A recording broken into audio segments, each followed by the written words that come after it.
Yeah, I'm sure if you needed help, you could flash it down, you know? Exactly.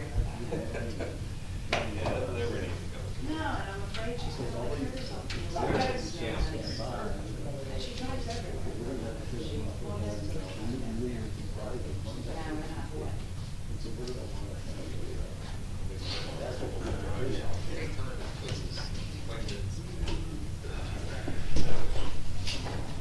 Okay.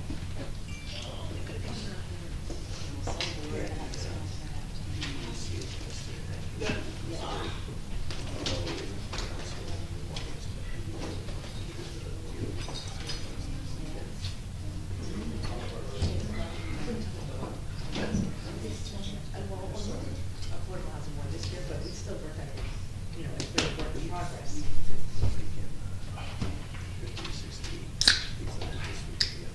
Yes, this is true. Next time we don't make copies. Roll them out there. He's gonna do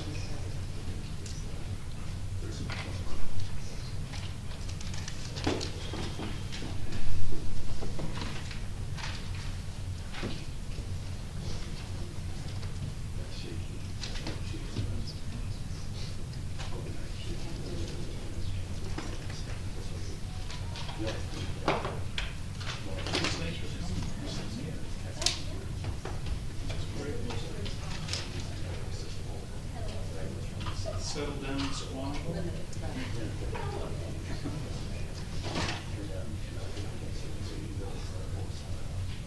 You know, I was a counselor.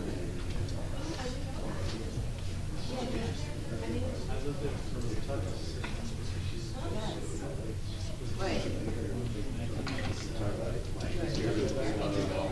Right. Because I know with the change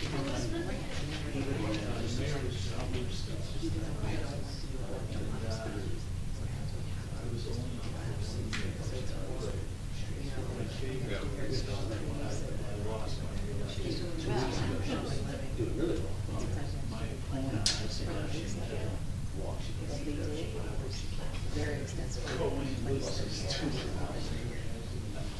We'll have a kid. What, oh, the trees. Oh, yeah. Go Star, oh, yeah. That's good. Definitely, I mean, I think it's only like 10 days. So, well, I mean, it's never been done. I don't know how much of the study, we'll find out. But if we read it, they direct it. Yeah. Okay, that's good. You know, I was talking to Ron last night. I said,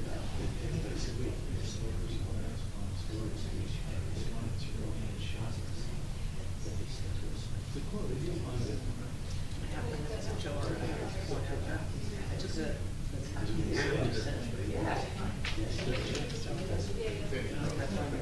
This on preaching choir. So before.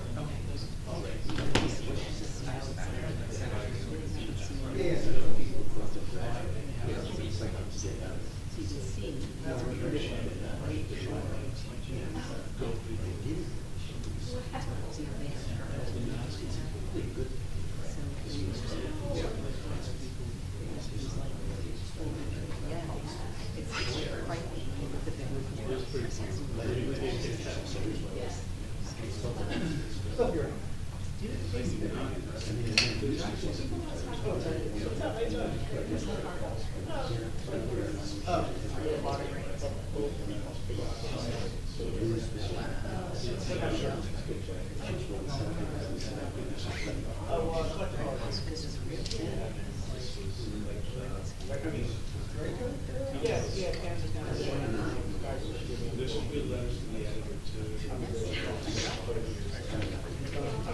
No, it says I don't need to go, it's having enough. Yeah, you know, there's, I mean, Yeah. it's pretty well need to go, but like, kind of more for the younger guys to go. Good, it's adorable. It's good. Because it's too cute. So it's funny.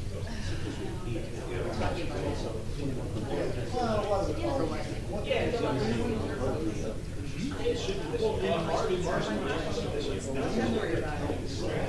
I know, plan ahead. It's like. Well, Jesus, just, Our association, I feel like it's our contract.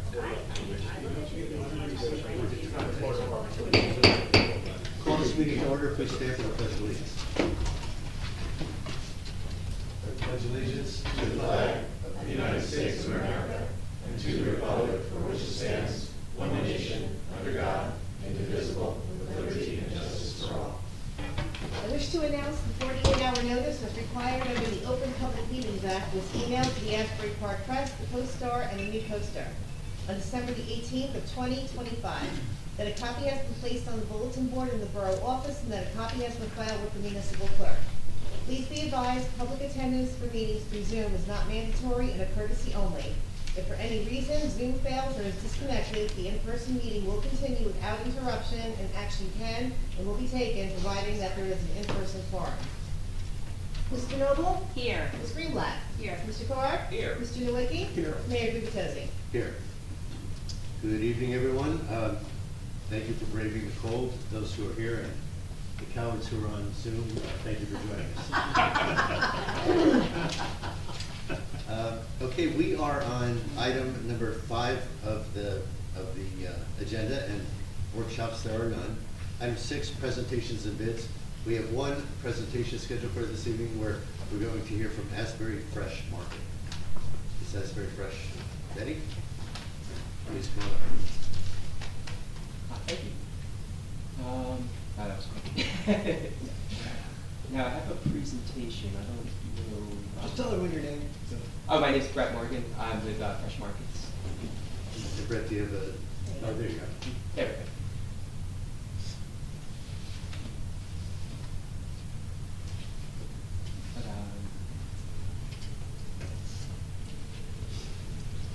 Okay, so we're with Fresh Markets. We do pop-up farmers and makers markets. We do about 200 events a year in Monmouth County primarily.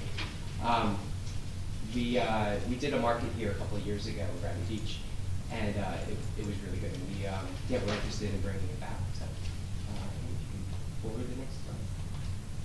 Next slide, Michelle. So our mission is to enliven and enrich local communities through pop-up market experiences.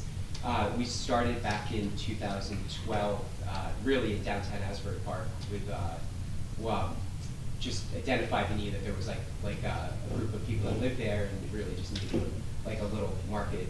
We started with about 4 vendors in a park, and since then, like I said, we've grown we have about like 7,000 to 8,000 vendors locally in Monmouth County in this region that routinely participate in our events. Everything from local farms, food purveyors, artisan makers, honey purveyors, really any small type of like handmade local type of business. Really, we welcome and cater. So you can go to the next slide. So there's just a couple of our core values. We really pride ourselves on building up local, sustainable communities. We like to empower what we call micro-entrepreneurship. Like I said, we work primarily with small businesses that are just starting out and looking really for a place to grow. A lot of our customers actually, or a lot of our vendors rather, started our markets, they built up a customer base, and then they ended up going into like retail storefronts in Monmouth County. I think a lot of vendors in Monmouth County started, or a lot of retail corridors in Monmouth County actually have vendors that started with us. I know Bradley Beach has like Love Like Candles was with us for years, and now they're an anchor in downtown Bradley Beach now. You can go to the next slide. Next slide. So I touched on this a little bit. So we started back in 2012 in Kennedy Park, right off of Cookman Avenue. And we started really small. We grew to about 55 vendors in that park.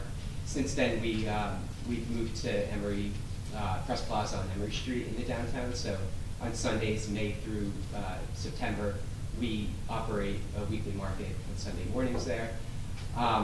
We also operate a weekly Wednesday market at Bellworks, and then do a monthly Saturday market there, as well as some other seasonal type of events there. We started doing an event in Point Pleasant last year that operated from Memorial Day through Labor Day, and then this year we're actually extending a little bit into September. And Matawan, we started a pilot market that was working really well, so we're going to expand on that one. So we started as just primarily in Asbury Park, but like I said, we've grown outside of that. So we rebranded in 2016 as Fresh Markets to really just fit with, I guess, where our locations and not just make it Asbury centric. You can go to the next slide. So again, we've done markets in Bradley Beach, Red Bank, Holland Ridge Farms, Asbury Park, to name a few, Bellworks. We also have some other types of events that are non-food and farmers market related, like our vintage market, and a lot of, like, again, very local businesses, locally focused type of events. We also do a bunch of seasonal events, like right now we're doing some Valentine's Day pop-up markets, and we do an Oktoberfest event in Red Bank with River Center, and Triumph and Two River Theater. So yeah, so we do a lot of things in there. You can go next slide. And this is just some of our community. This deck's a little old. Like I said, I think we have about 8,000 vendors in our system now. Our social medias, those are just some of our followers. The numbers are actually a little higher now as well. So a lot of what we do is really, we're able to bring a lot of people into the downtowns, and that's why a lot of the municipalities that we work with actually they see their downtowns benefiting from the traffic that comes into town. So they come to the market, and they go out to eat, they go shop in town. So yeah, go to the next slide. And so again, this is just a little more about the types of events we do. We do anything from around like 30 vendors in a market, all the way up to, I know our Bellworks holiday markets can do almost 100 vendors. We do some one-off pop-up events, but we primarily do like the seasonal recurring events, and that's really what we like to do, because they build steady foot traffic into these communities. We go to the next slide. So this is just contact information, and we're very, like I said, community focused. We like tailoring what we do specific to where we're operating. So yeah, I'm happy to answer any questions. Questions from the council? I'm very much in favor of the concept of a farmers market and bringing in the areas local. We have certainly a rural part of Monmouth County that we want to support. So I think it's a great idea. I guess I'm concerned about, number one, the vibrancy of what you could do, and what is your typical, summer weekly vendor totals of numbers for some of the smaller communities like in Asbury? Asbury, I think we can fit about 52 tents on the street right now. So that's packed every week. Bradley Beach, when we've done it, we did last 2 years ago, I think we had 40 to 50 upwards. I think we could do about 60 in Bradley Park. So we were in that general, between 40 and 60, depending on the week. And as you probably know, our tourism does a lot of events in Bradley Park, crafts fairs and things like that. So, to have a green market, would be a wonderful thing. And, I'm just concerned, number one, once a month, is that really enough that people would rely on it and know that it's coming? Because that's somewhat sparse. I think we put in this year, if you would have us, twice a month we would. Okay, I saw just once a month. But I think we can definitely adjust our season. A lot of times, I know a couple of years ago when we did it here, we did once a month, really just to make sure that people came out, embraced it. I think when we had our one of our big produce vendors set up right on the Main Street side, so it was really just they had 4 or 5 tents set up there, and it really was just bringing in people and creating a hub right in that downtown. So right. I mean, we would want to draw people into the community, not have the green market or farmers market compete with our businesses necessarily. And I know that there are a lot of opportunities for creative culinary and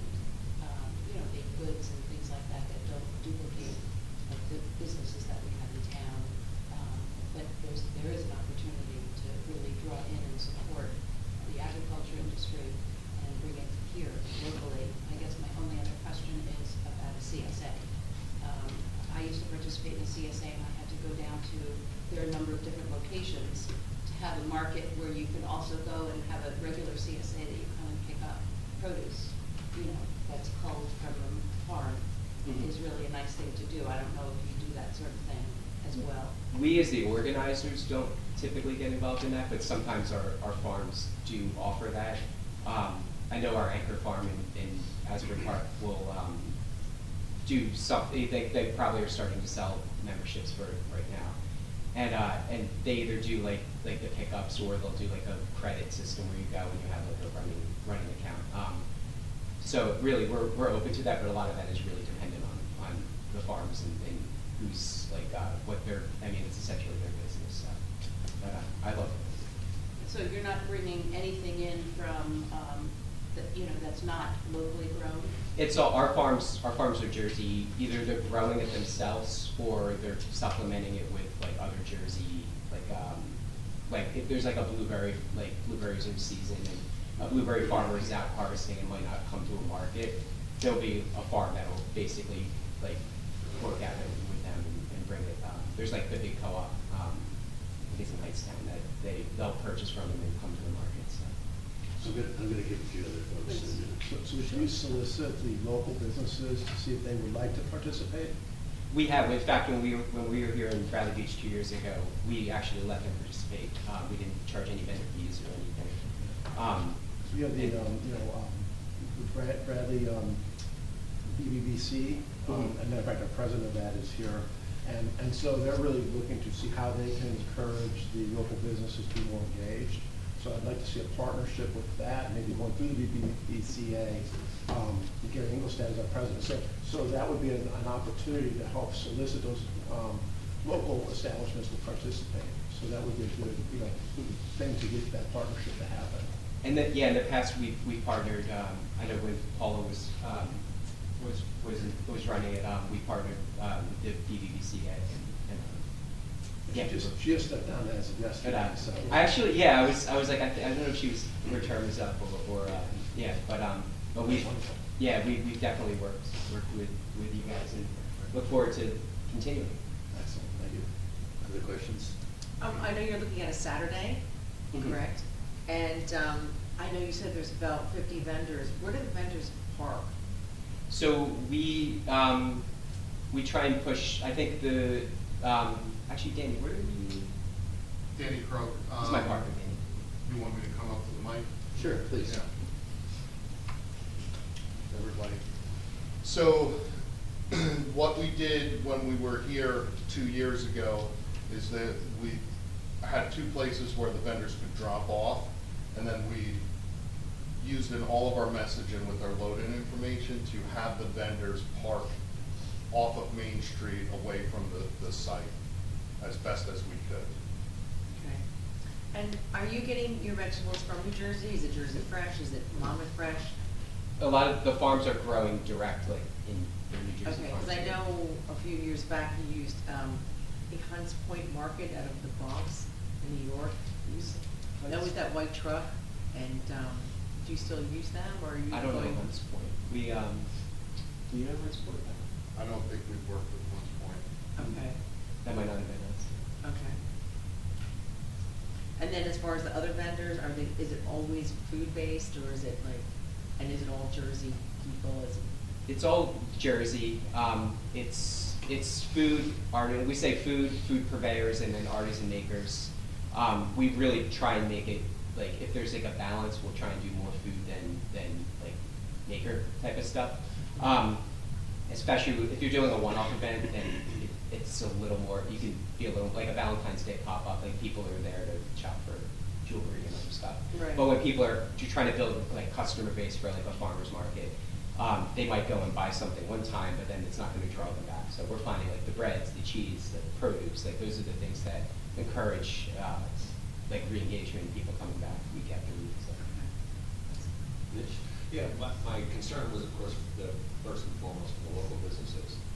So I'm happy to hear about your engagement with the local businesses first, especially when we have an incredible bakery right across the street from there. So to be able to see how they can be incorporated, to give it the opportunity to be incorporated into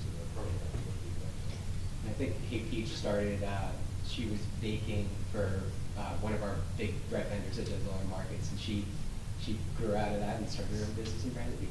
There you go. Any success stories? Thank you. Thank you also just for this initiative. You know, I know it's still relatively young, a decade or so, but I also am a big fan of fresh markets.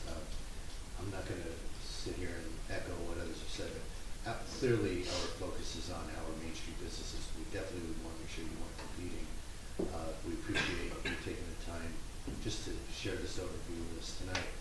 And I think as the next step, we will follow up and we just determine if there are ways that we could partner with the VDBCA, with our tourism group.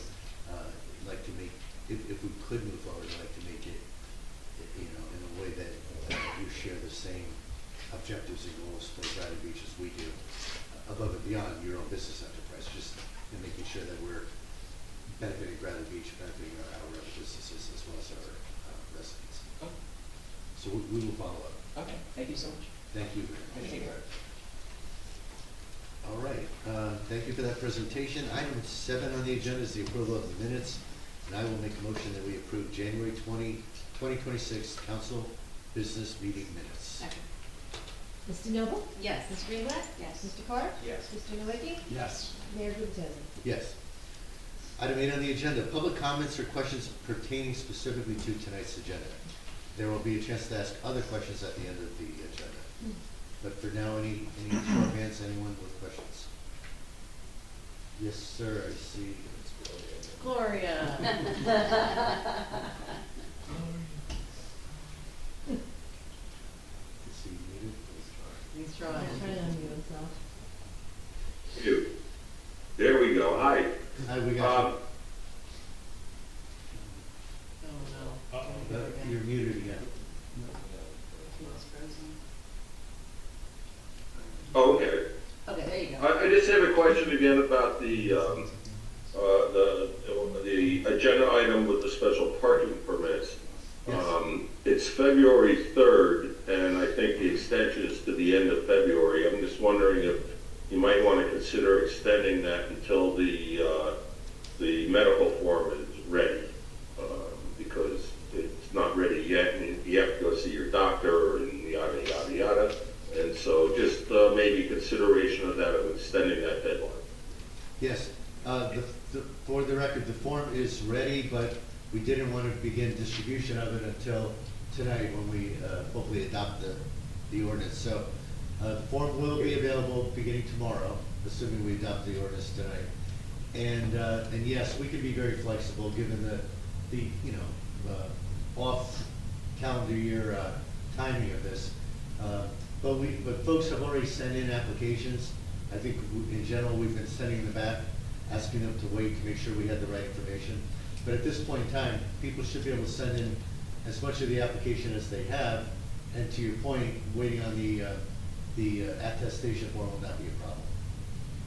Great, thank you very much for that, and I appreciate your compromise on this. Thank you. Okay, thank you. Yeah. Yes, sir, Mr. Cohen. Thomas J. Cohen, 612 Third Avenue. I just had a question about ordinance 2026-7. What made that come about?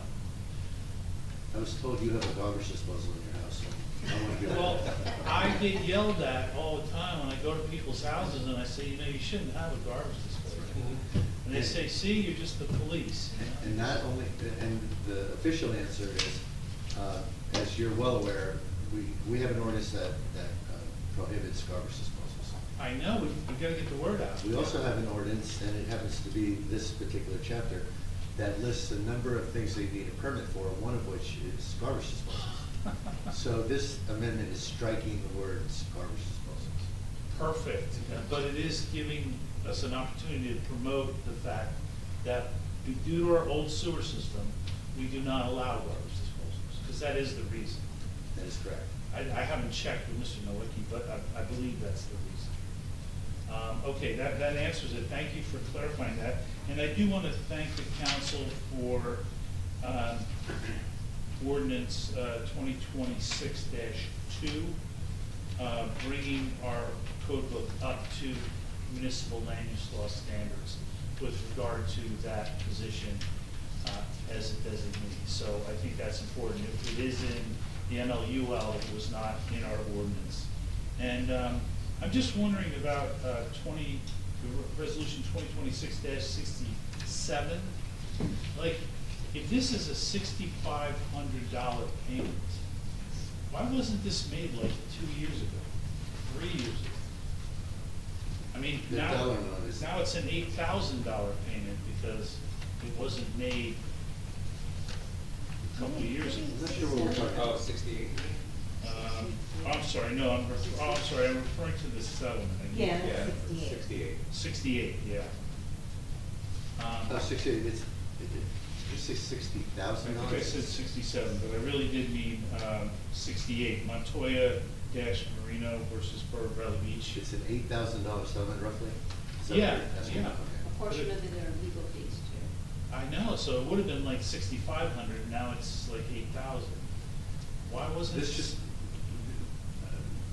I don't know if you're aware, I don't know how much of the residents are aware, but we've had a lot of these very miscellaneous, relatively small dollar claims against the borough dating back to 2020 and 2021 and 2022, where various employees, custodians primarily at the beach, a few beach badge checkers, roles like that, part-time roles, that worked overtime back in 21 and 22, but were compensated at straight time.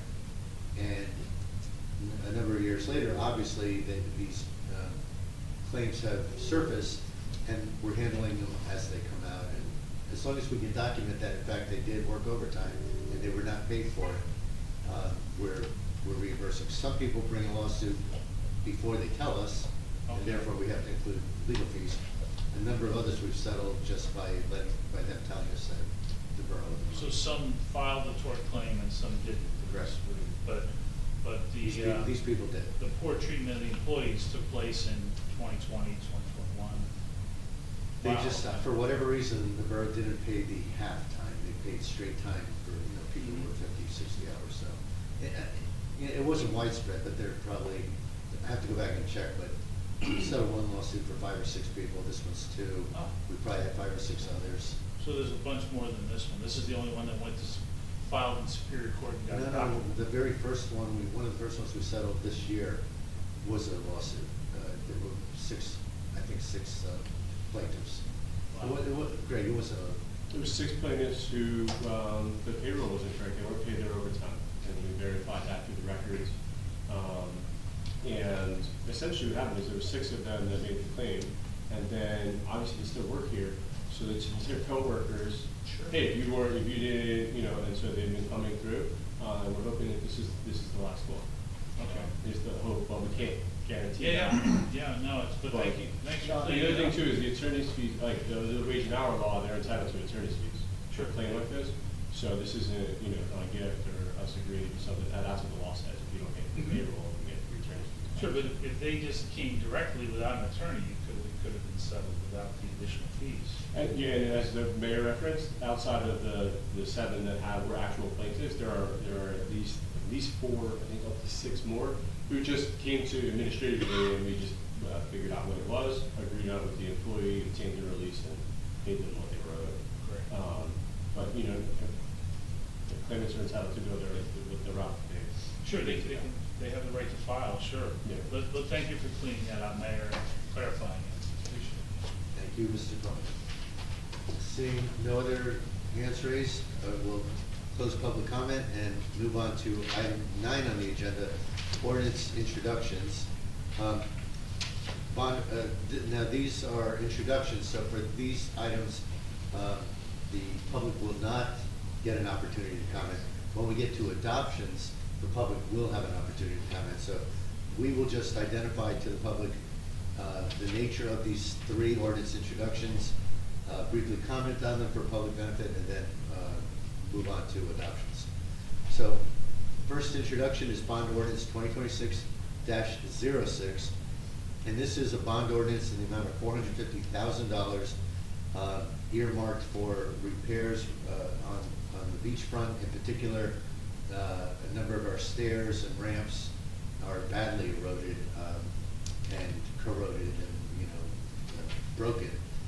So we need money to do those repairs, as well as the plan is to install 2 new ramps for handicap access, and to purchase roughly $160,000 or so of Moby mats. And these are the 10-foot wide Moby mats that we first rolled out last year. We were able to put those in place for 3 beach entrances. Over time, the focus of the initial Moby mats, the 10-foot wide, was really to facilitate handicap access, wheelchair access. Needless to say, everybody likes 10-foot wide Moby mats, whether it's parents pulling strollers with kids in them, or elderly folks that just like to not have to walk around, people on their thing to, walk on the sand. So the goal is for handicap in particular, but again, to benefit the rest of our beach visitors as well.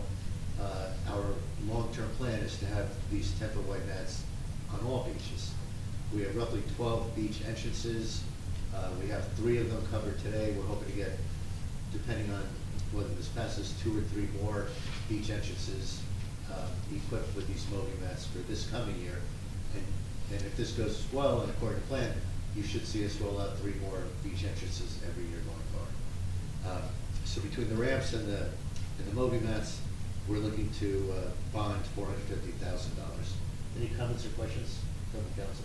No, one of the things that in the discussions was these are a little different, the way they're designed. I know we've had troubles with some of the buckling that's happened, which make it a little harder to get through. Also, the being wider is so much better. I know anytime it's basically a one-way road, so having 10-foot wide mats is much more beneficial for everybody. These are also pervious in that the sand just works its way through them. And when you talk to DPW about these mats compared to the solid, harder, less wide mats that we have today, it's a no-brainer. These are so much easier to manipulate. They don't get blown around by the wind. Sand goes through them. They don't have to blow off the sand or sweep the sand. So from a maintenance standpoint, they're much better as well.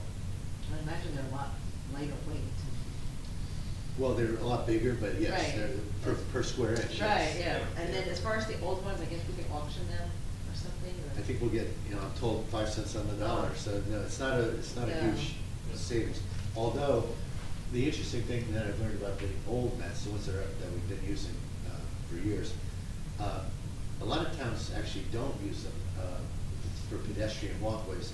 They use them for events on the sand. So if you have a band playing, for example, if you have, some kind of contest of some sort where people are running around there because they're harder nature. But, they're a little more difficult, if not a lot more difficult to manage with high winds and ocean surges and so forth. The wider mats are also thinner, more porous, and they're much easier to handle. Yeah, I know people that have them on their beach have been loving them, so I'm looking forward to it. All right. Quick question on the Yes. handicap ramps. You said there's 2 new locations that we're gonna add these ramps. Well, Do you have know which locations? No. The locations, I did say that because I'm really talking about 2 ramps. We have not decided on specifically on the locations. And I would certainly share that with the council before we do that. Okay, so I will make a motion, if there's no further comment, to approve the introduction of bond ordinance 2026-06. Second. Mr. Noble? Yes. Ms. Greenblatt? Yes. Mr. Park? Yes. Mr. Nowicki? Yes. Mayor Gubatosi? Yes. Introduction of 2026-7, as Mr. Coyne highlighted for us. This is just removing the words garbage disposals from a list of items that we would permit for, since they are prohibited at the current time. So it's really editorial cleanup. Any comments or questions? So does that mean in the reverse, that once we finish our sewer system upgrade, then we might be able to change it, and people can put disposals in? That question is beyond my mere mortal powers to answer. But it's not out of the question, I would say. Okay, if no other comments, though, I will make a motion to approve the introduction of ordinance 2026-7. Second. Mr. Noble? Yes. Ms. Greenblatt? Yes. Mr. Park? Yes. Mr. Nowicki? Yes. Mayor Gubatosi? Yes.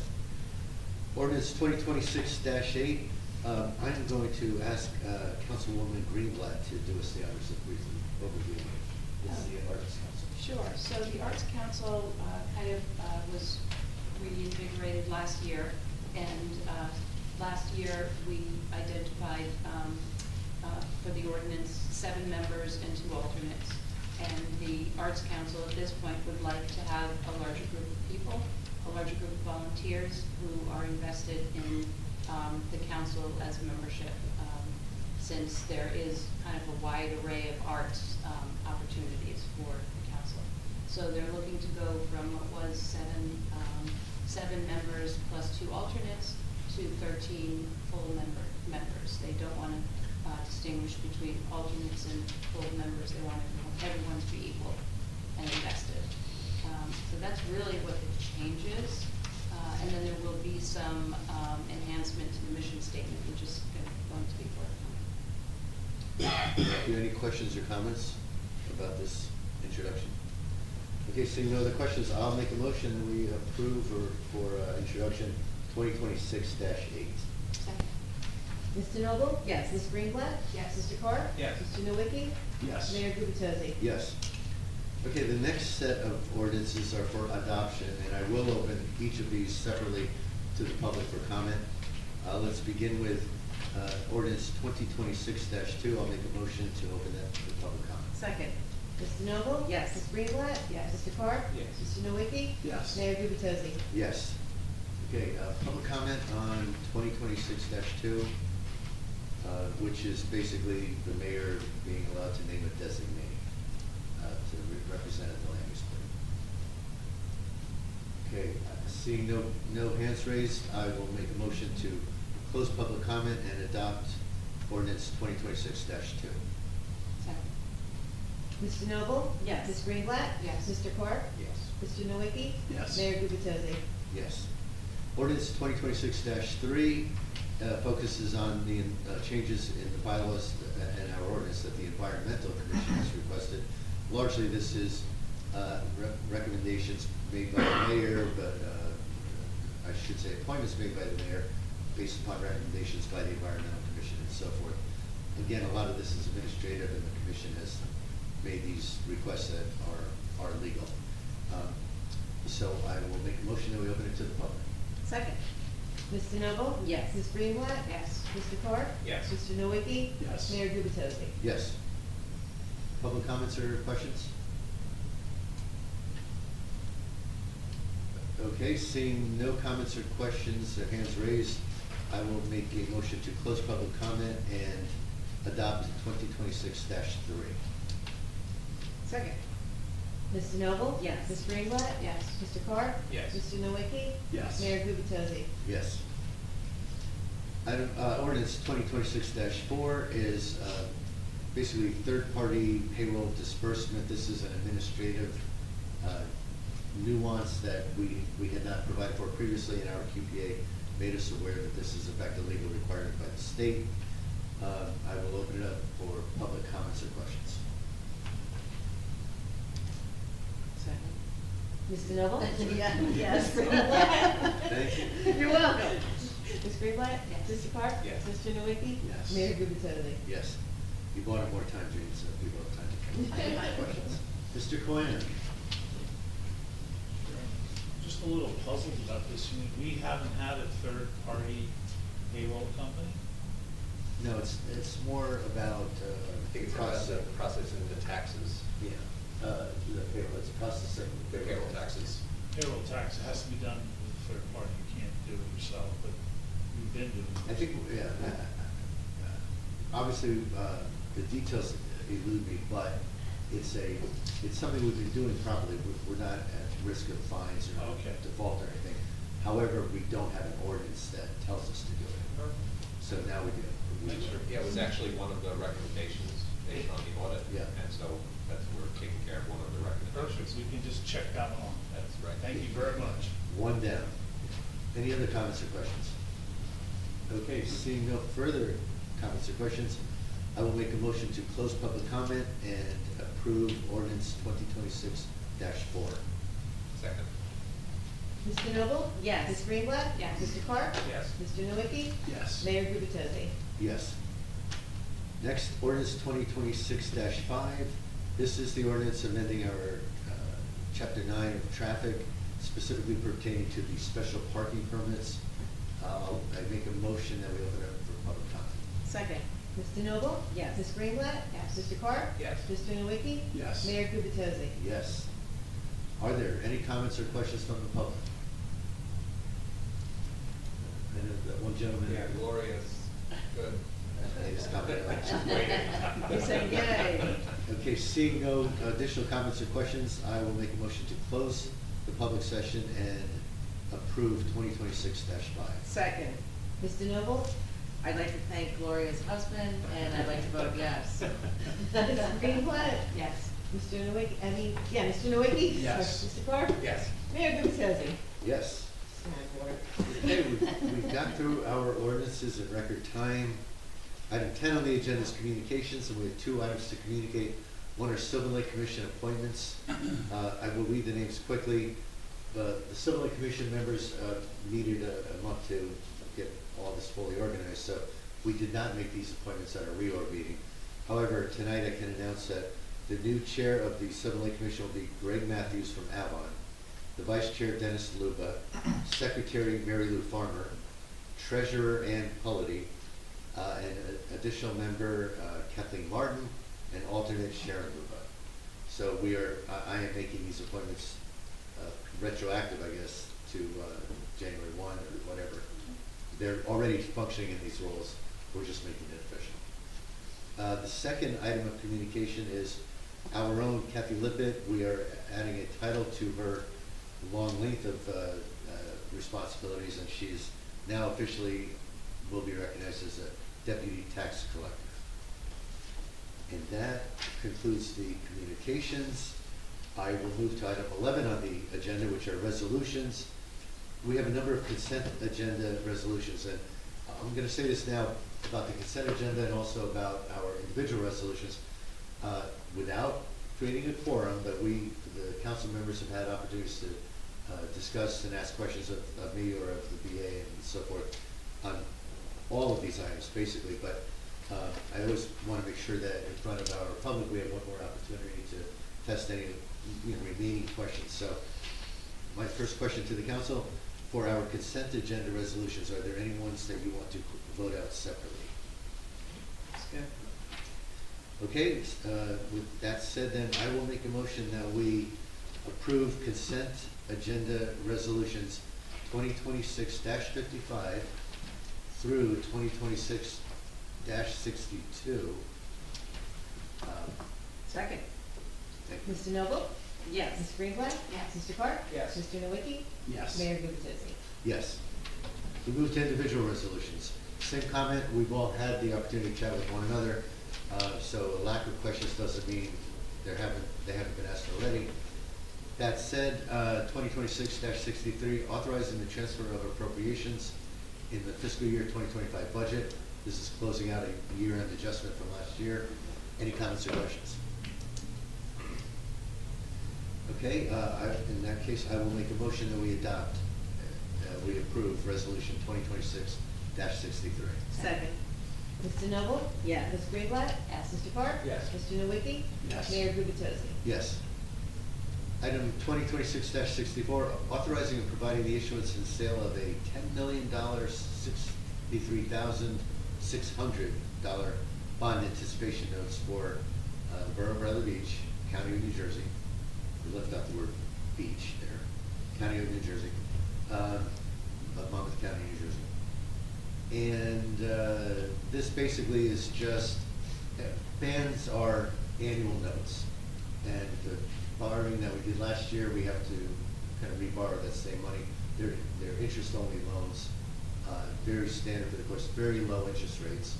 So we're basically just refinancing the debt we had last year. Any other comments or questions? I'll make a motion then that we approve 2026-64. Second. Mr. Noble? Yes. Ms. Greenblatt? Yes. Mr. Carp? Yes. Mr. Nowicki? Yes. Mayor Gubatosi? Yes. The next three individual resolutions are all awarding, award of a proposal for general engineering services with CME Associates, as well as two specific projects with them. And I'm gonna ask Mr. Nowicki, Councilman Nowicki, to give us a quick overview as you work closely with CME.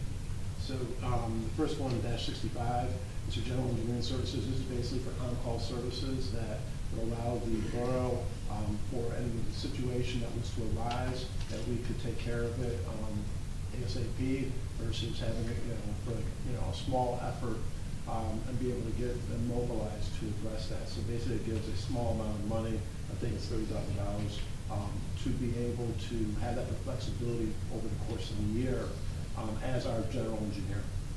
The second one, -66, is actually associated with the Ocean Park Avenue sewer.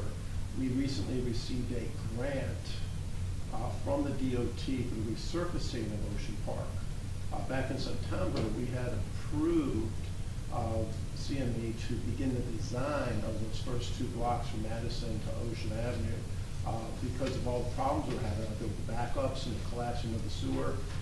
So we authorized them, well, our DPW was fixing the, from a maintenance standpoint, the sewer for a temporary measure. CME had began that design work for the sewer. At that point, we also reached out to the DOT, applied for a grant for the resurfacing work. So after the sewer gets replaced, we can actually do the repaving and curb work and handicap ramps at the intersections with local aid money, through grant money from local aid to the DOT. That was approved. So this dollar value of this grant, for this fee for CME, is for them to do the design work associated with the resurfacing of the pavement after the sewers get built. So this is the way we've been doing all of our sewers. Historically, as we go in, we do the sewer replacement, and then we try to get grant money from the DOT to do the resurfacing. And so this is following that same procedure. So this is the engineering effort for CME to do the resurfacing. In addition, what we're going to be doing is putting this back through, this feed back through the, just to complicate it a little bit, we have a grant from the DEP for all of our sewer replacement design. And so we're ultimately going to reapply this back into that grant to be able to get the design money back from the DEP. So theoretically, this will be at no cost to the borough to do the actual design work for the resurfacing. So that's that one. And then the last one, the -67, this is for the MS4. MS4, this is a stormwater, basically part of our stormwater permitting that's mandated by the state, DEP. We have to comply with state regulations and do certain mapping and calculations and provide information to the, of our overall drainage system to the, to the DEP. So this is a step in that. It's mandated. We have to do this effort. It's roughly a $20,000 effort for the CME to do this work to meet the requirement of the state for us to file an MS4 permit. And those are the three. Perfect. Any questions for Councilman Nowicki? I just had a question, maybe, I'm not sure if now is the time to ask it, but when we, I know we're going to go forward with the second portion of Fifth Avenue sewer replacement, and then we're also potentially simultaneously doing Ocean Park. Yeah, so the sewer work, the design has been performed, and plans are submitted for both the from Madison Avenue to Ocean on Fifth Avenue. As you recall, we did the first part around the school. That happened, and we'll certainly resurface that in the spring. We're going to start that completion of that sewer work here in the spring. And theoretically, if DEP gets all of their approvals in place, we will do that rapidly and be able to try to complete it by Memorial Day. Again, depending on what happens with this weather, it could be snowing in May, so we'll see.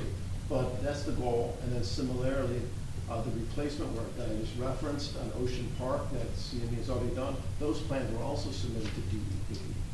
And we're waiting for them to process those. And so that work, that sewer replacement will happen here in the spring as well. And so that's all part of that overall program that Suburban's putting together.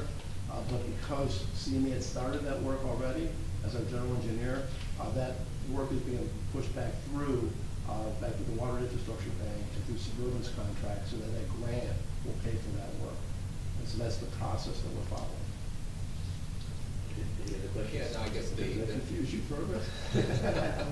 No, I just want to reiterate thank you for that the MS4 is really, it's state mandated. It's not like we have a choice, so that's something we have to do. Okay, thank you, sir. With that said, I'm going to take each of these individual resolutions separately and make a motion to approve 2026-65, which is for general engineering services with CME. Second. Mr. Noble? Yes. Ms. Greenblatt? Yes. Mr. Park? Yes. Mr. Nowicki? Yes. Mayor Gubatosi? Yes.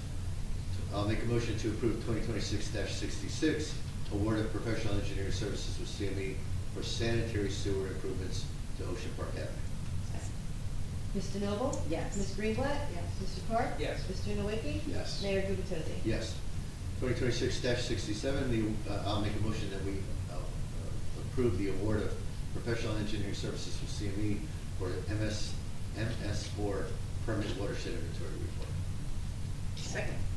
Mr. Noble? Yes. Ms. Greenblatt? Yes. Mr. Park? Yes. Mr. Nowicki? Yes. Mayor Gubatosi? Yes.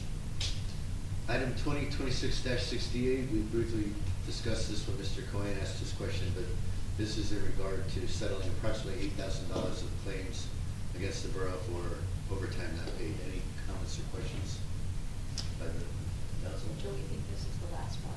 I have no idea. Oh. You know, it's a good question though, because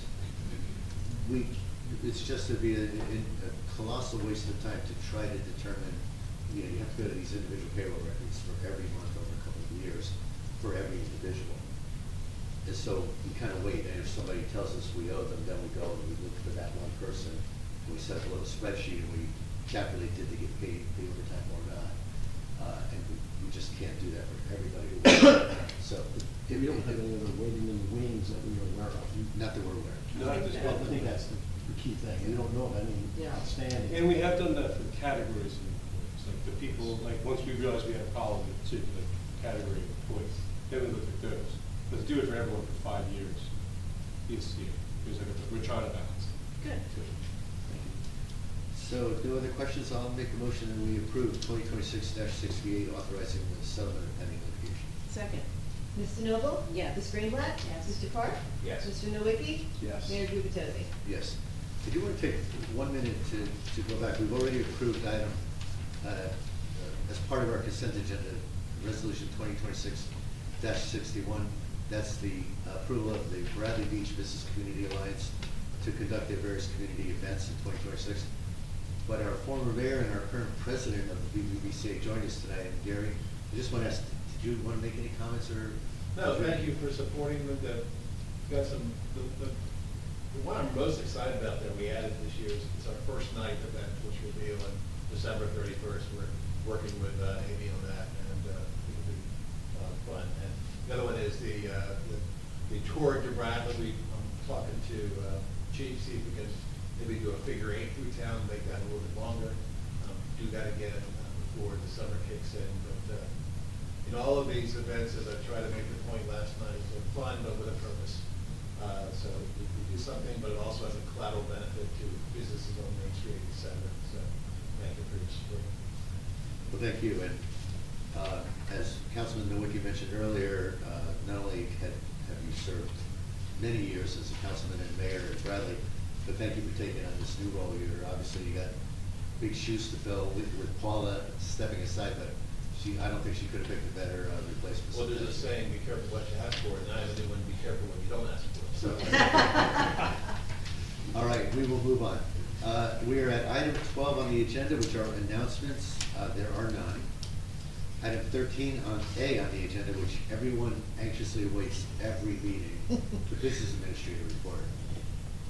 Thank you, Mr. Mayor. I do have a little bit of a report today. As you may have noticed, we've gotten some snow recently. The Department of Public Works did a remarkable job throughout the entire town, working 36, 48 hours straight, rotating shifts. We did find some folks calling out sick afterwards because they really did run themselves down in service to the community. Also, the police department, kudos to them, they also did a really remarkable job through the snowstorm, which was not a typical snowstorm where you get 6 to 8 inches of snow and then you can move it aside. I mean, it was ice, and it's been freezing temperatures ever since then. I think today's the first day we're above 32 degrees, and we're going back down tonight. You know, it was a tremendous challenge, and our Department of Public Works stepped up in mass under Biagio, the phone's leadership, and did a great job. And again, I think the police department also deserves a lot of credit for what they did. I also want to thank the mayor. You know, I've been here about a year now, and under his leadership, and because of the way he looks at public employees, the morale has increased significantly in the borough offices. So one of the things the mayor talked about tonight was giving Kathy Lippett a title. That may seem routine, but it means a lot to her. And it gives her, you know, it validates and adds value to the job she does here. And just to give you an idea, on the Friday before the snowstorm, Kathy told me she was going to take her laptop home because she wasn't sure if she was going to be able to work on Monday, so she wanted to work from home. So she had a day off, but she knew ahead of time that she wanted to work from home. Unsolicited for me, she did it on her own. Also, one of the resolutions you all passed tonight was for a DCA grant. This was 2026-57. That grant is being written by Courtney Pappas, who's our recreation director. She has taken on that responsibility of going out and getting grants and securing that money so that we can better serve the public. And that's what happens when you have better morale among the employees. They want to serve the public. And you know, it permeates through all the employees, whether it's Tiffany at the front, Laura, who does payroll, which again, you guys just passed an ordinance today allowing that third-party payroll. We use someone called Prime Point. Laura works with them. Pam, Allison, and Bill over in community development are also high morale folks. Bill was out writing over 60 summonses for people who did not clean their sidewalks. And Pat in Department of Public Works wrote over another 20. So as much as we want folks, you know, we want to help folks, after a certain amount of time, they need to clean their sidewalks off, and we need to enforce them. And again, having that drive amongst those employees is because we have better morale. And then the last two, you know, on this side of the building is obviously Erica, who does a remarkable job. And you can see that her, you know, her pleasure in working here has improved over the last year because of your leadership. And lastly, the Queen, Michelle Wiley, who is going on 30 years in this spring. Literally, this entire office revolves around her. She does a remarkable job for all of us. And again, it's a testament to your leadership how much the morale has improved here in Borough Hall, which again allows us to better serve the residents. So thank you, Mayor. Well, I appreciate that. We have great employees, and prior administrations have said, I'm probably not saying it any differently, but it's not, I don't think it just rests with the mayor. I mean, for example, we have this council that supports one another, works together. We don't always vote the same way, but we talk, we communicate, and we're always working on what I believe is the best interest of Bellevue. So I think employees are energized by that. Two things. One, I want to add a few more kudos to your list. I didn't know you were going to call out the employees tonight, but there were also a handful, too, I believe, DPW employees who were planning to take that big plow day Monday off. They had already scheduled vacation time, and they canceled their vacation because they knew our streets, the snow had to get moved. And these are the little stories that nobody knows, nobody hears, and unfortunately, I probably haven't always shared them with the public as frequently as I should. So, because you brought this up, Matt, I want to make sure we add on one that all these employees work so hard to deliver for our residents. The other thing, Facebook's full of comments and sometimes criticisms of the snow that didn't get moved or got moved right into their driveway, or you know, we should get a super duper plow that has an arm that drops down and moves snow and picks up and so forth. Yeah. The pictures look really good. I researched it. Is that AI? Is that real? It is real. 5 people said that he is mayor of my town. I'm sorry to interrupt. Yeah, I got that one too. It is real. Roughly, Yeah, the it's arm, expensive. the arm plus close to 180,000, and it breaks all the time. It breaks because there's too much torque on I'm it. glad you guys checked that out. And the plows have to drive too slow. So anyone who wants to bring this up in a comment at the end of the council meeting, know that a plow has to slow down to approximately 3 miles per hour to drop down the beginning of the driveway, pick it up at the end of the driveway. One, that puts a lot of torque on the arm, which snaps it off or breaks it. 2, plows at only 2 and 3 miles an hour can't push heavy snow. They get stuck. So they need to be going closer to 10 miles an hour to get that, if not a little more, to get that snow moving. So we are all, anyone who lives in a small town like Bradley Beach with no place to put 10 or 15, whatever we had, a lot of inches of snow, everyone gets frustrated. People complain to me they wanted reimbursement. They had paid somebody to shovel their driveway and they wanted the borough to reimburse them because the snow was plowed back into their driveway. And I told one person, I'm the mayor and I had to plow snow into my driveway 3 times. It's, there is no hiding the snow. Meanwhile, they're all out 30, as you said, Matt, 30 hours straight. People giving up vacation time or postponing it. Everybody is focused, and I have people call me to complain about a certain situation, 2 different situations. I won't mention them other than to say, they called me, I said, look, there's not that much we can do, everybody's out, everybody's working like dogs. We don't have salt at the time, we didn't have this and that. An hour or so later, in each separate instance, I got a follow-up text saying, thank you, Mayor, DPW came and fixed that, and I'm sure it's because you said it. And I had to write back to each individual and said, I wish I could take credit. DPW just went back and did it on their own. They were aware of it. There was ice patch in one, snow in another. But we really have an amazing group of people here who work really hard for our residents. And Mayor Engelstad, comment?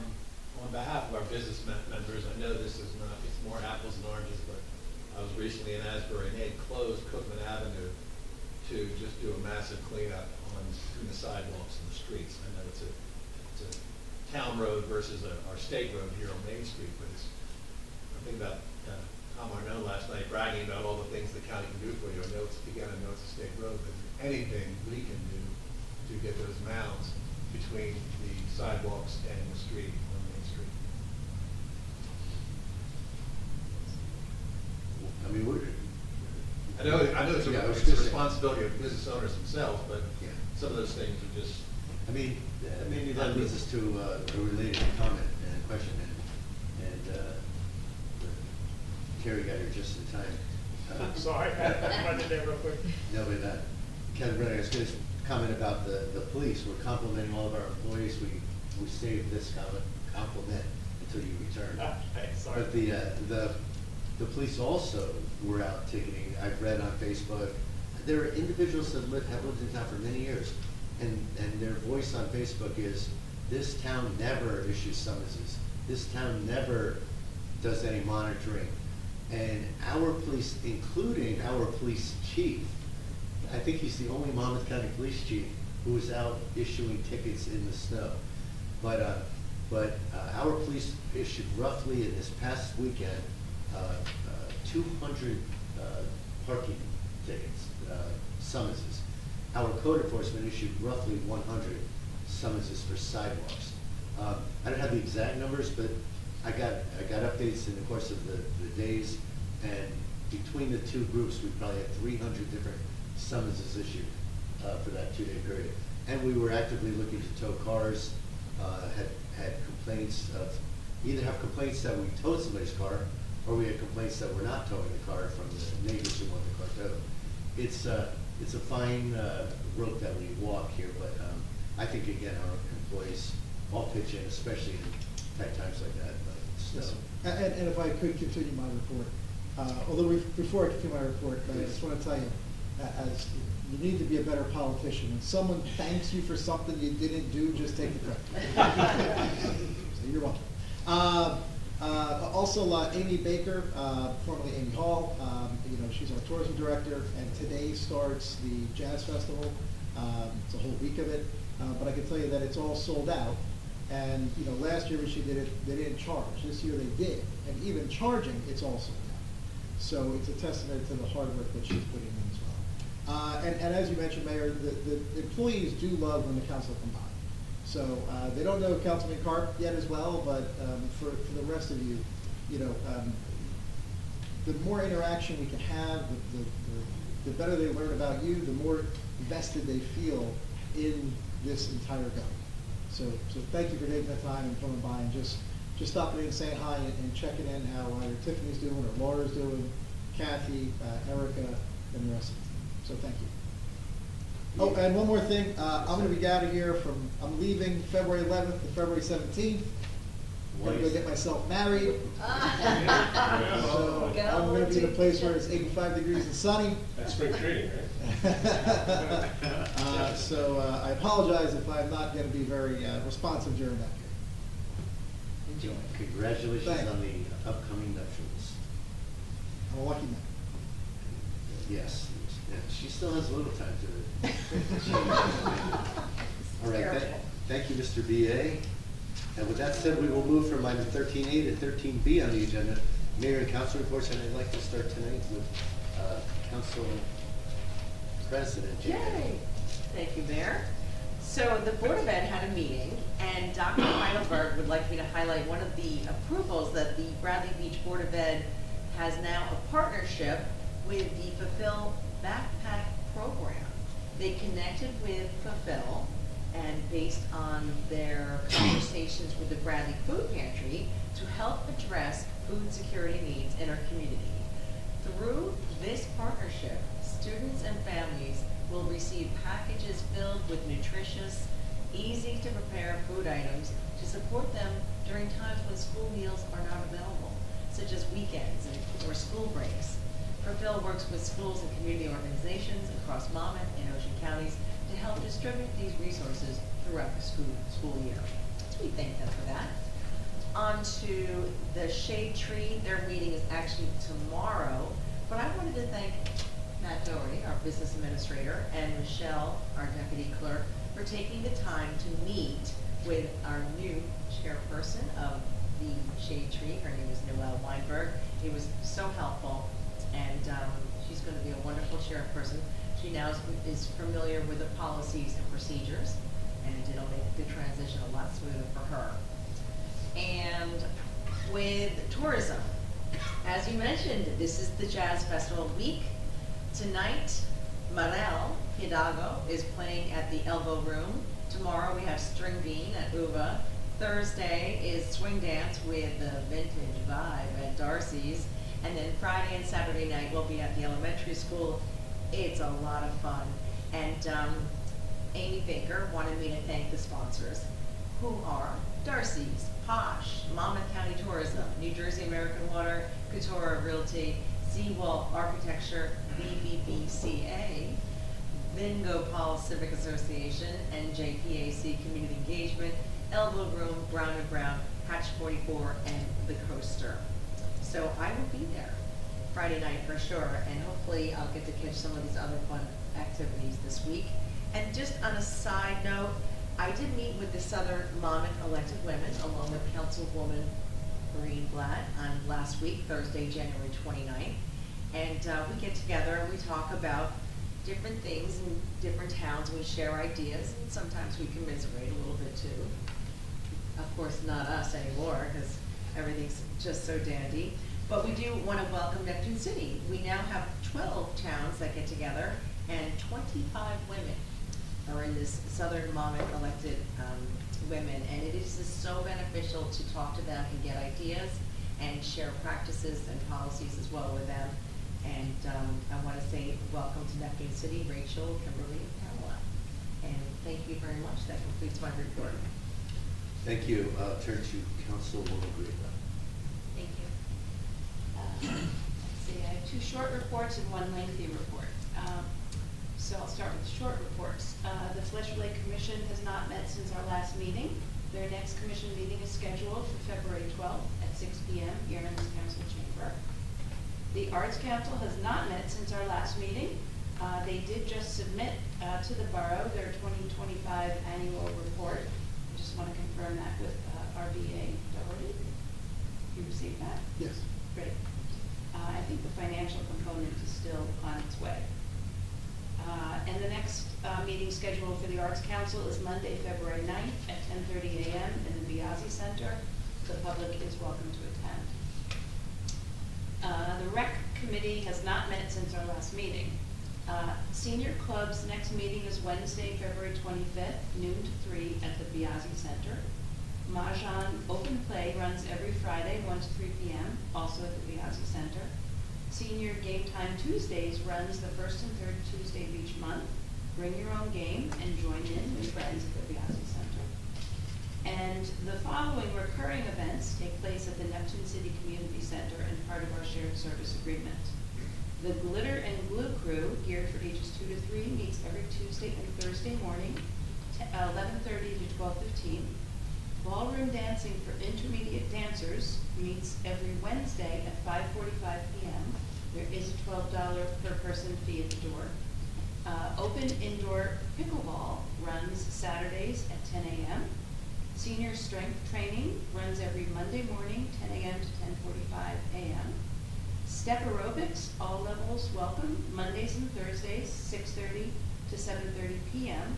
Senior Game Day, Wednesdays noon at the Neptune City Community Center. Quilting, for those who already know how to quilt and would like to continue a project with other quilters in a larger space. They meet on Mondays at 5 p.m. And ping pong is offered every Wednesday evening from 5 to 8 p.m. and is open play. And all of these are free with the exception of ballroom dancing. Mark your calendars for Radio Bingo, March 21st, 6 p.m. at the Fire Hall, featuring the music of the 90s.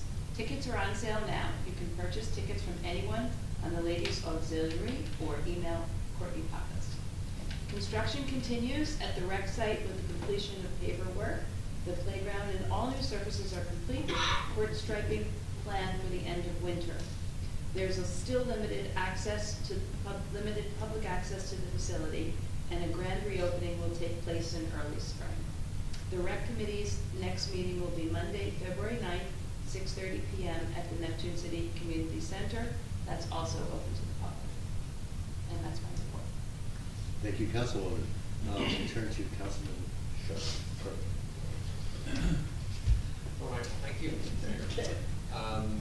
I met with the Environmental Commission last night. They continue to work in concert with the town and various committees to ensure all of our events are as green as possible. They're currently scheduling beach sweeps, with the next one being in April, and organizing the removal of our invasive knotweed from our maritime forest. They actually found another invasive weed found on the dunes, and plans have begun for remediation of those. They're also spearheading some efforts to reestablish the dune protection strips, as the dunes, we know, are critical for the protection of our boardwalk and, more importantly, our homes. For the First Aid Squad, their operational period ending today, the squad responded to 16 day calls and 11 night calls for a total of 27. 13 were for medical, 14 for fire calls. There were no out-of-town mutual aid requests. The squad also requested no mutual aid. They also conducted a drill for the safety and education of the members for lifting and moving patients. They also participated and helped staff in the January Jam fundraiser to benefit the first aid and fire departments, which was an incredible success. Of course, along with our DEP, and I also saw pictures on Facebook of our mayor going up and down the street with his snowblower. They were also co-located with the fire department at the firehouse, and they staffed both ambulances and treated patients during the storm, transporting one to the Jersey Shore Medical Center. They total volunteer hours for that month was 384. Of course, they're still looking for volunteers for the first aid. They offer free training for qualified individuals, and anyone wishing to volunteer for the first aid can find applications on the borough's website. They also are accepting applications for their cadet program for young people 16 to 18 years of age who are interested in serving Bradley Beach. For the fire department's month ended January 31st, 2026, They responded to 14 day calls and 2 night calls for a total of 16. 9 were fire alarm activations, 4 were natural gas leaks, 2 water burst pipes, 1 burning odor. They also conducted 1 department-wide training. The department also deployed a snowstorm standby crew for 32 hours in conjunction with Bradley Beach OEM and the Bradley Beach EMS. There were no requests for mutual aid from other fire departments, and they fulfilled 100% of their assignments for this operational period. And also happy to report that the department inducted 1 new fully certified firefighter to their ranks. Of course, they're always looking for volunteers for the fire department, offer free training for qualified individuals. Anyone wishing to volunteer for the fire department may inquire through the borough's website. And lastly, I'd like to take a moment to remind the entire community for our upcoming Borough Blood Drive, which will be held on Tuesday, February 17th. The drive will take place at the firehouse from 11:30 a.m. to 5:30 p.m. As we all know, blood supplies often run low during the winter months, and your donation can quite literally save a life right in our area. So to keep things running smoothly and to avoid any long wait times, asking residents to register in advance. And by the way, they've been able to add in some incentives, so they've got some gift cards, coffee cards, and cards redeemable for some sweet treats from some of our local shops. Registration is available right now on our website. Just look for Blood Drive right on the homepage. That's mine. Thank you, Councilman Cart, and I'll turn to Councilman Nowicki. Thank you, Mayor. The Bradley Beach Police Department activity through February 2nd. Detective Christopher Wilson arrested and charged Christopher Roberts from Bradley Beach with theft as a result of an investigation where Roberts was taking clothes from a shared laundry room. Between January 19th, 2026 and February 2nd, the Bradley Beach Police Department also investigated 4 motor vehicle accidents and responded to several calls for service. Regarding that snowstorm, I have some data. So, the police department actively enforced the borough's alternate side of the street snow parking ordinance 9-11.1. Approximately 216 motor vehicle summonses were issued for not abiding by the ordinance. In addition, there were approximately 6 vehicles that were issued summonses for the 48-hour parking ordinance. It is imperative that the residents of Bradley Beach abide by and follow these ordinances during a snowstorm. By doing your part, this helps the Bradley Beach Police Department and Department of Public Works, as well as the rest of our fire department and first aid squads, to clear the roadways and in a safe and expedient manner. If not, our health and safety is in jeopardy. So all residents are reminded that important information regarding impending snowstorms is posted on the Bradley Beach Police Department Facebook page, the Bradley Beach Town Facebook page, and Borough of Bradley Beach website. Reverse 911 alerts are also sent out to residents, reminding them of the ordinance. Residents can sign up to get alerts by going to bradleybeach.nj.gov, our website. Once there, click departments and sign up for alerts in the emergency management section. That's the emergency management section. So there's no excuse to read on Facebook, oh, I didn't know. I didn't get text. Well, you know what? You need to sign up and participate. Otherwise, you're going to get towed, feed, etc. Something that's really important that has happened here in the state of New Jersey, this is for all residents to be aware of. The state of New Jersey has enacted new safety regulations for e-bikes. To keep our community safe and informed, the Bradley Beach Police Department has highlighted the most critical changes below. So what is required? For the first time, most e-bike riders must now have a valid license. For ages 17 and above, a driver's license, or ages 15 to 16, a specific motorized bicycle license. State registration, all e-bikes must be registered with the New Jersey Motor Vehicle Commission. And insurance liability insurance coverage is now required. So licenses and registration fees are waived for the first year. Fines for noncompliance will begin in 6 months. So also important restrictions. There's age limit restrictions on operations. Children under 15 are prohibited from operating an e-bike. Regarding the speed and power of an e-bike, the new law applies to all e-bike classes pedal assist, throttle, and high-powered. Regarding the sales and models, online e-bike sales are banned statewide for 1 year. Modification kits to increase bike speeds are now illegal. So the Bradley Police Department will focus on public education over the next 6 months to help our residents transition to these new standards. This is extremely important, and people are going to end up getting their e-bikes taken away. You're probably caught out there riding one without proper licensing, so be aware.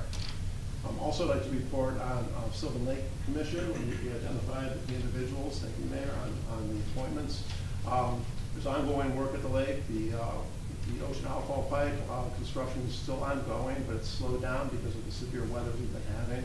And so that we are actually looking to extend the construction season further into March. We were hopefully going to be done in February, but it looks like it's going to continue into the month of March. So that's being coordinated through DEP. As well as the bulkhead improvements along Bradley Boulevard. Those plans were submitted for permits, and we're awaiting those permits any day. So we're hopeful that those will come in, and that project will be advertised for construction and awarded by early April. So this work is ongoing, and it's going to move forward here this year. So with that, that's my report, Mayor. Thank you, Councilman. I've got a number of things I want to at least alert people to. One is we have found out people were complaining that they didn't, anyone who's renewing or signing up for a beach locker, a number of people were bothered by the fact they didn't get a notice from the borough when their neighbors and their friends did. And we had a handful, 3 or 4 or 5 complaints, enough so that we went to Community Pass, the administration entity that everybody logs into. And what we found was, Matt, you can maybe confirm me, but something like 750 notices that went out. I don't know why we had that many notices because we don't have that many beach lockers, but 750 notices went out, 150 didn't get through, according to our reporting entity, Community Pass. And then they told us the reason it didn't get through is because those individuals had clicked a little button in their email saying, stop sending me junk mail. So they, I don't know the terminology, but they opted out. They opted out of messages. So people who were irate with the borough's administration, we had to explain to them, no, actually you've opted out, and we cannot reach out to them to say, hey, you've opted out if you're missing this. So this is my public service announcement. If anybody out there is waiting for their beach badge invite, beach locker invite, please call the borough and make sure that you're not opted out of those messages. Another thing, I alluded to this earlier, but no world is perfect when you've got narrow streets and one-way streets and cars and houses that don't have driveways, so cars park on the street. We are a small community. We're tightly packed. We're a very dense community. Most of us love that about Bradley Beach. But when you dump 10 or 12 inches of snow on us, it's quite problematic in terms of getting around and safety and so forth. The thing that concerns me is when I see on Facebook or friends or my own family criticizes Bradley Beach for not enforcing. Nothing could be farther from the truth. You've heard the numbers tonight.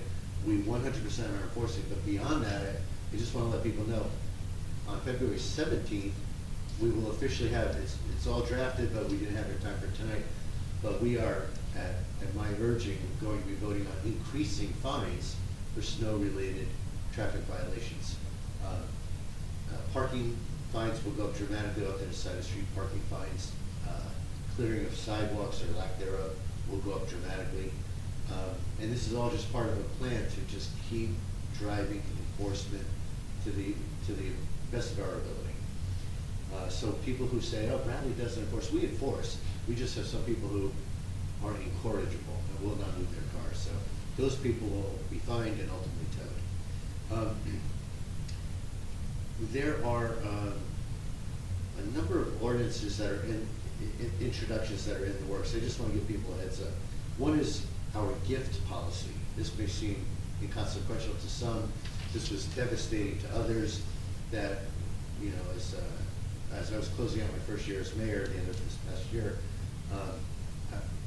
I became aware that the state of New Jersey has a very strict policy prohibiting basically acceptance of gifts of any size. I looked this up on ChatGPT and AI, and they said, yeah, New Jersey's got the toughest law in the Union, in the United States. The state of New Jersey does not allow gifts of any kind. Then there is this little fine print language that does allow for certain very subjective criteria.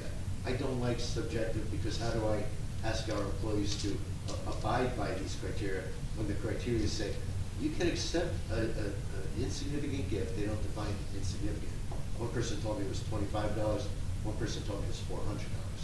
They don't define the word insignificant. They say you can accept an insignificant gift as long as there is no quid pro quo expected. Well, how does an individual know, and how do you even judge if our clerk is great at responding to Oprah and somebody brings her a plate of cookies? Are they expecting her to continue to be great responding to Oprah, and therefore there's a quid pro quo? You can go down a rabbit's hole with this stuff. So that's my way of apologizing to all of our employees, because right at Christmas time, I effected a no gifts policy, because we just didn't have the time to, you know, create any caveats or guidelines.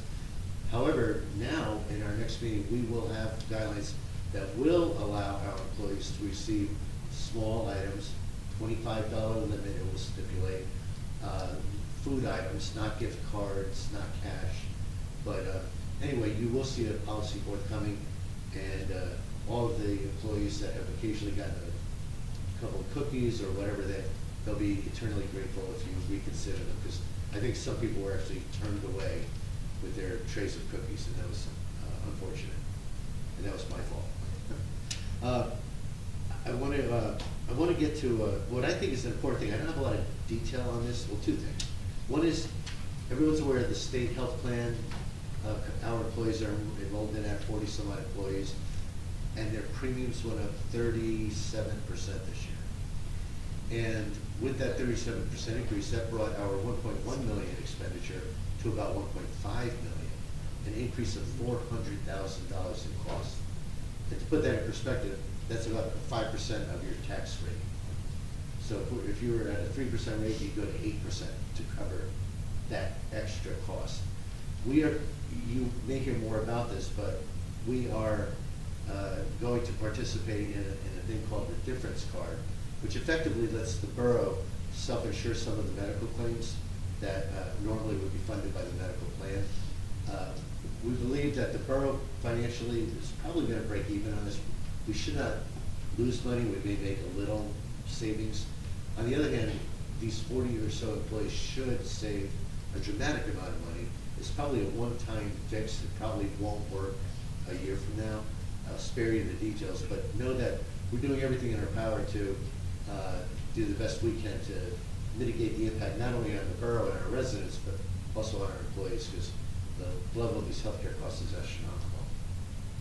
And finally, there's a bit of legislation emanating from the EPA, the RIO, DEP, New Jersey DEP.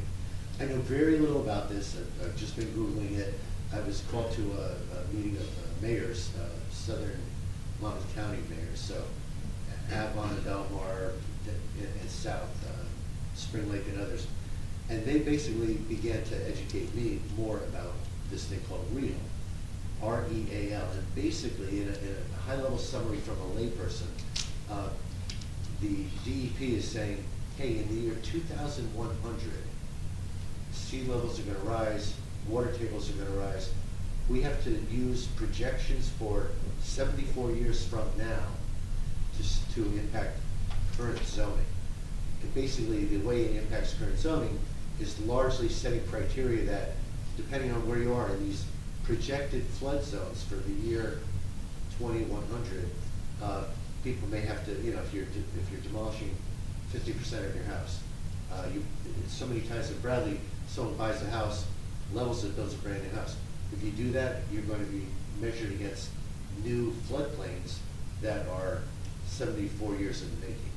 That could, one, increase costs dramatically, two, decrease property values.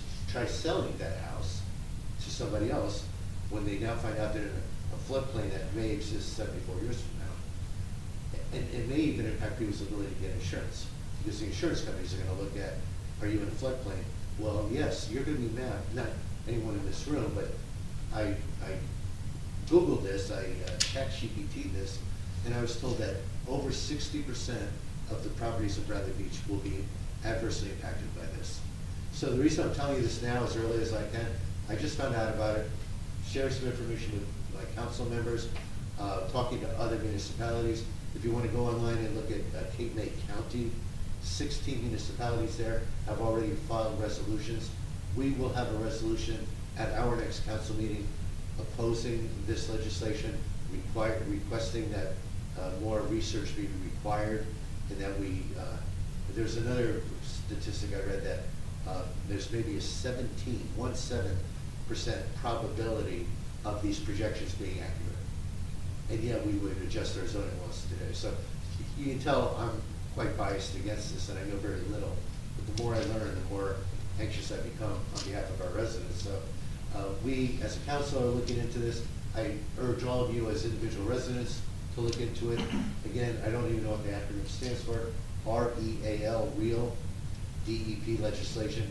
It's been approved by the DEP already, but my understanding is the state legislature still would have to approve it. So we will be actively working to raise our voice, especially coastal communities will be adversely impacted by this. That concludes my comments, and now I will open it up to the public. Are there comments or questions about anything at all on your mind? Yeah.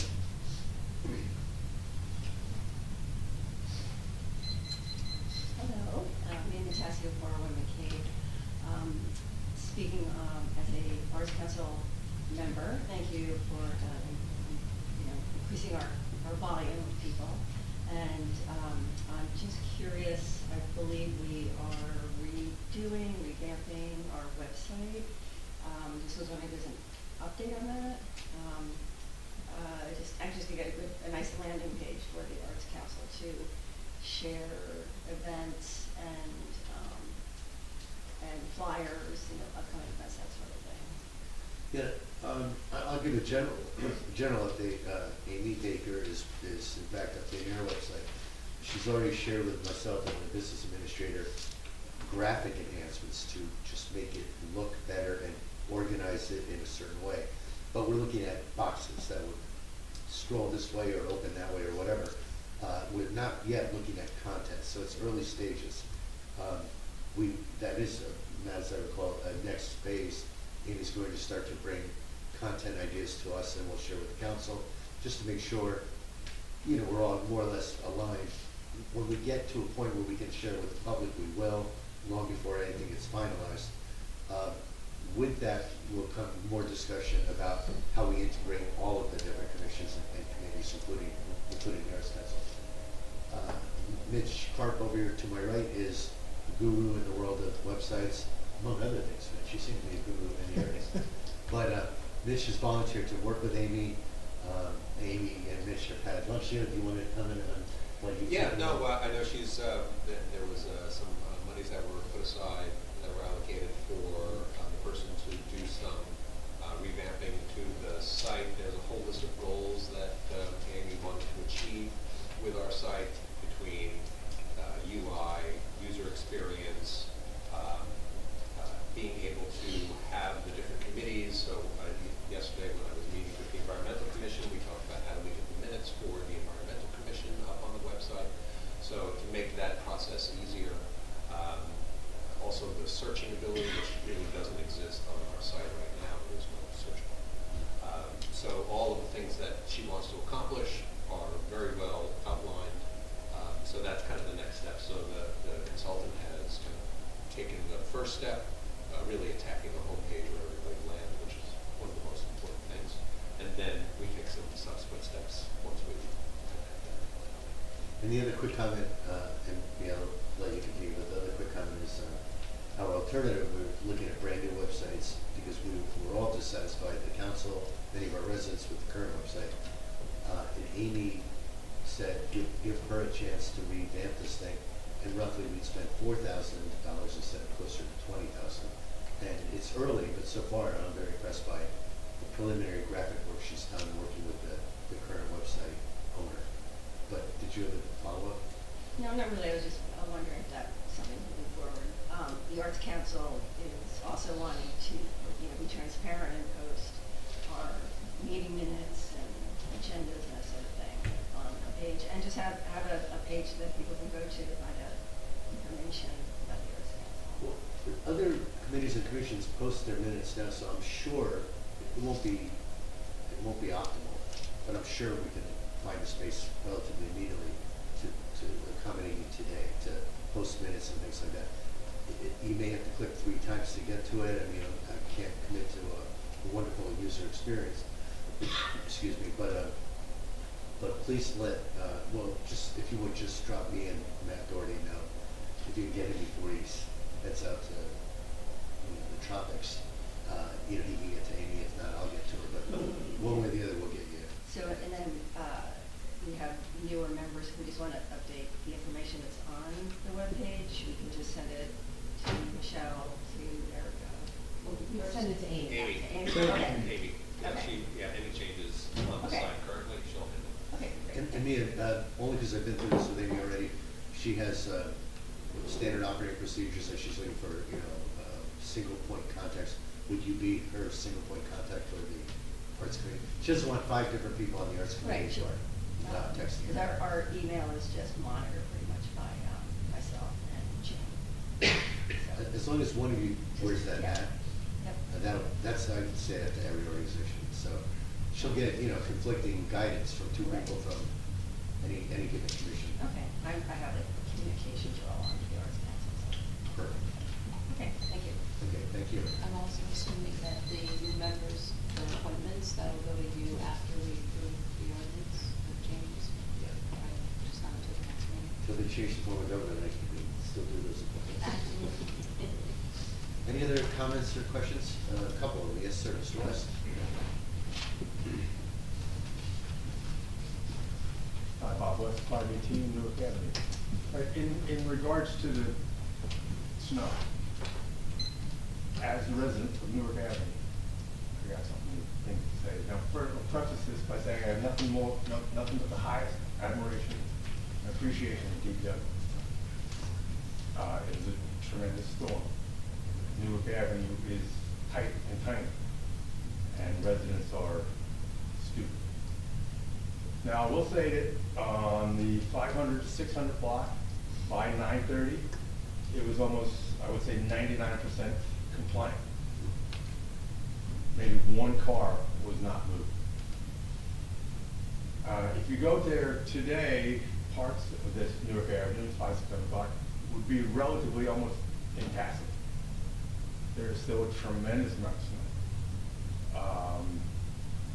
And the only I wasn't even going to say anything until I heard, the glowing reports and response. And there was even somebody on Facebook on 3rd or 4th Avenue at 9 o'clock posting, "Oh my God, it's wonderful. My street is absolutely clean.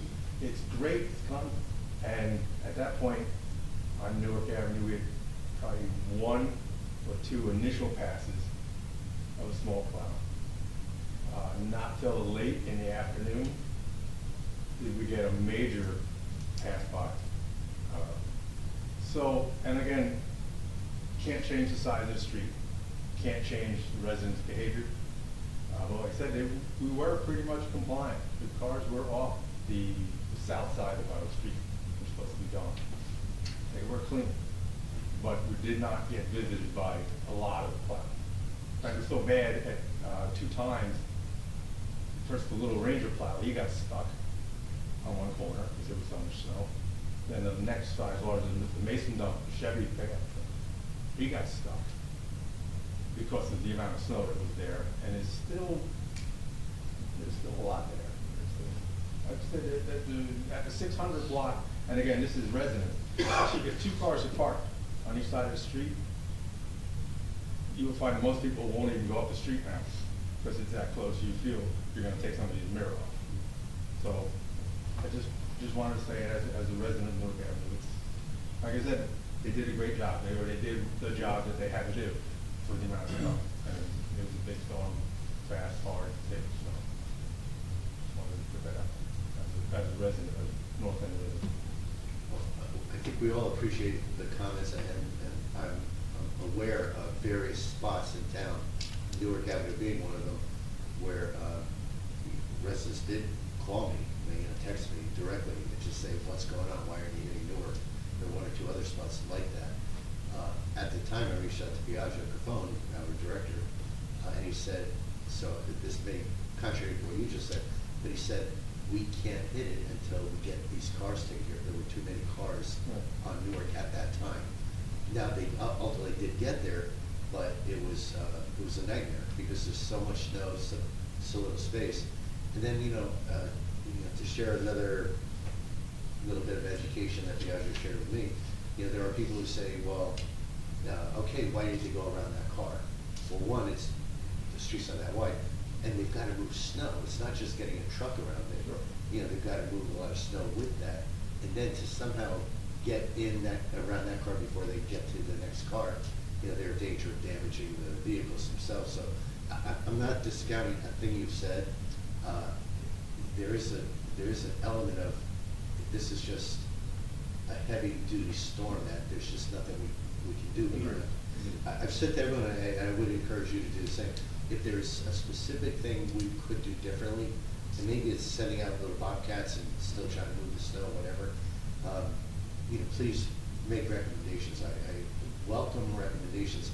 9 times out of 10 when I go to Biagio, he explains to me why we can't do the things. We try to evaluate everything we can. Right, I mean, most of the problem is the size of the street and the residents. Like I said, between on the 500 and 600 block, by 90, in fact, one of the PD patrols came by, and a few people were digging it out, and he's saying, 9:30, we're coming to do tickets, so there was 1 car. So this person was down the street, I'm not sure where they are, but we're looking for them.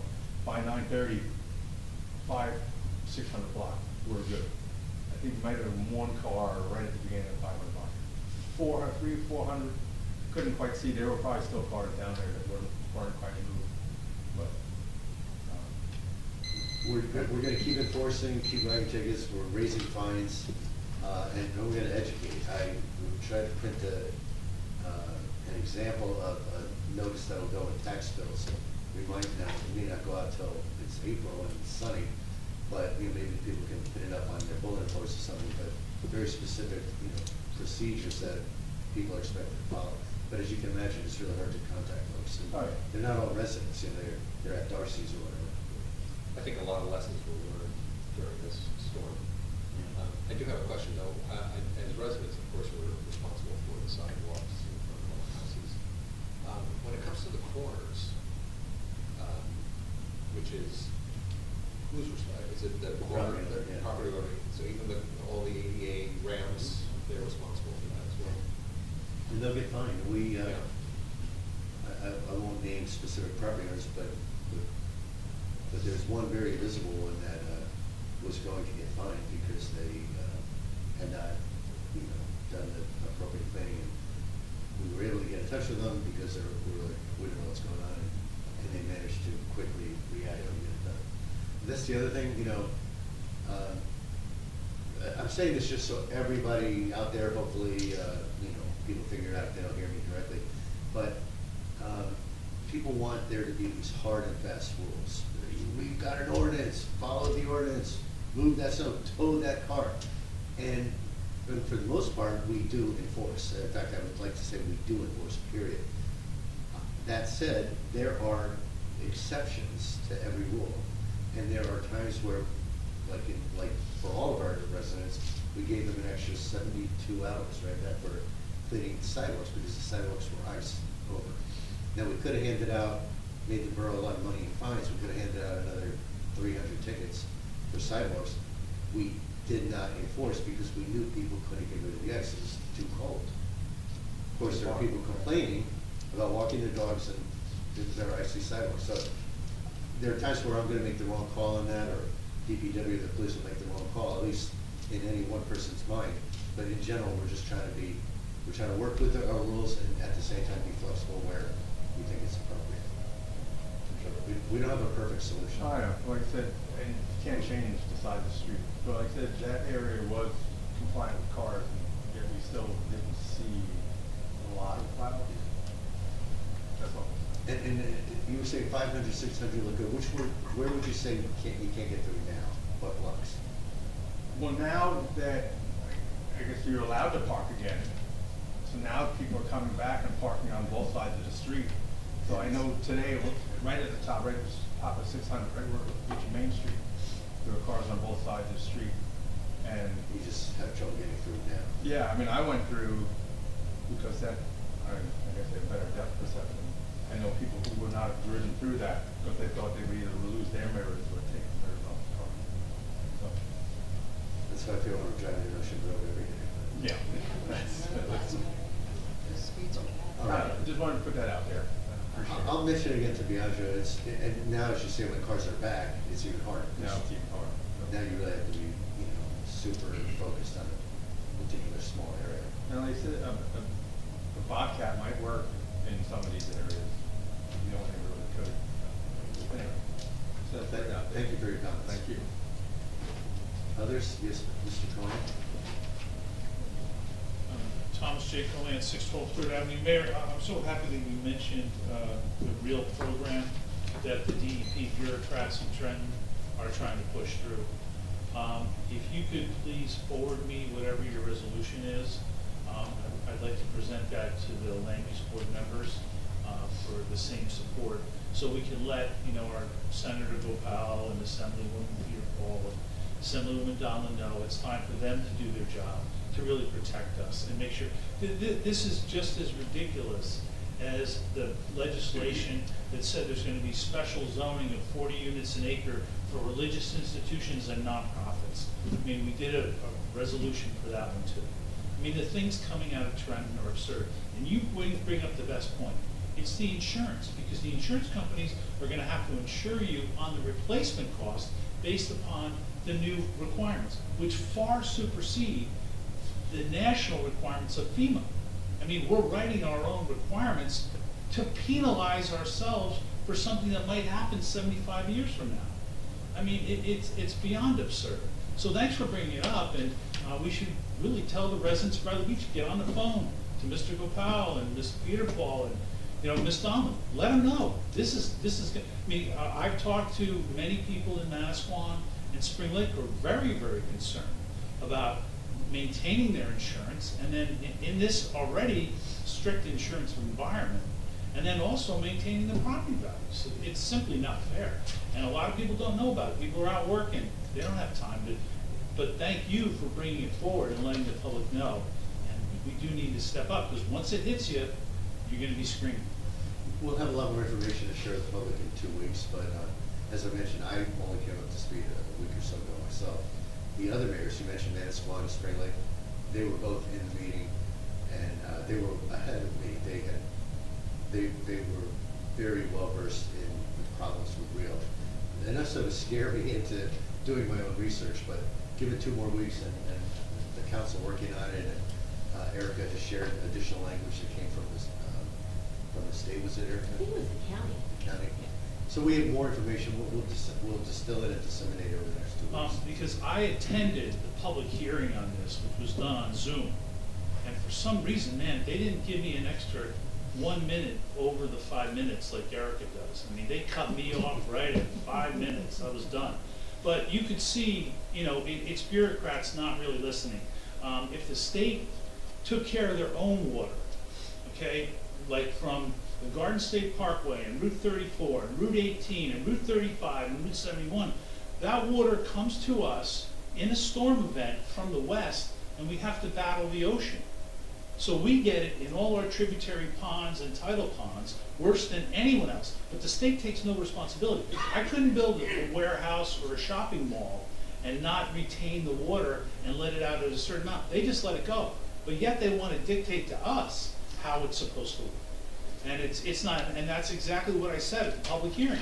Take care of your own water first, and then come and tell us how it works. Thank you, Mayor. Thank you, sir. You know, they get me madder than the previous administration. Wow. That's saying something. Are there other comments or questions in the room or on Zoom?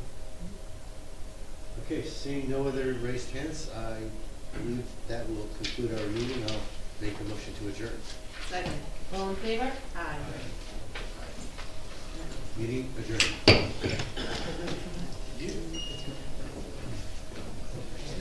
I know, sorry, Okay. I'm late to the game here, yeah. Did you get that email I sent you regarding that whole question? Some of my favorite people. People largely consider. I Googled them, so I guess it could be a problem. He's one of those people that takes the videos of women and posts them.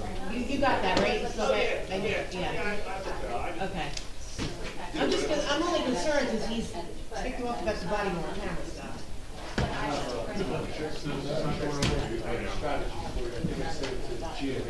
The form? Yeah. You have to sign this form, exempt from local.